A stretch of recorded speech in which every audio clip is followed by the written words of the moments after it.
पाकिस्तानी फ़ौज और पाकिस्तान और हम जो लोग, ये सामने मेरे घर नज़र आ रहे हैं, ये हिंदुस्तानी मकबूजा कश्मीर है और हम आपस में नहीं मिल सकते, हम आपस में बात नहीं कर सकते, हम आपस में कोई मतलब हमारा इतना बड़ा अलमिया है कि हम एक दूसरे को देख भी नहीं सकते। हम अगर देखेंगे भी तो हमसे पूछगछ होगी कि आपने उधर क्यों देखा, वहाँ फ़ोटो क्यों बनाई, वहाँ बात क्यों की। तो ये जो तकसीम है, हर बंदा जो शऊर रखने वाला है वो ये समझता है कि आखिर ये जबरी तकसीम ख़त्म होगी और ये लोग हिंदुस्तान और पाकिस्तान ये इस चीज़ को भुगतेंगे आखिर एक दिन के। ये हमारे कई लोग हैं, इसकी बहन इधर है, भाई उधर है, माँ इधर है, बाप उधर है, एक दूसरे को ये सिर्फ़ उनके घरों की दीवारों को देख सकते हैं।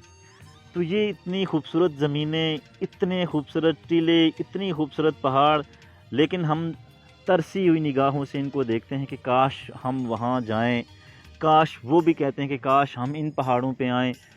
ये कोई इतना बड़ा मसला नहीं है, 3-4-5 मिनट का रास्ता है और हम लोग जो मतलब एक दूसरे के साथ मिल नहीं सकते।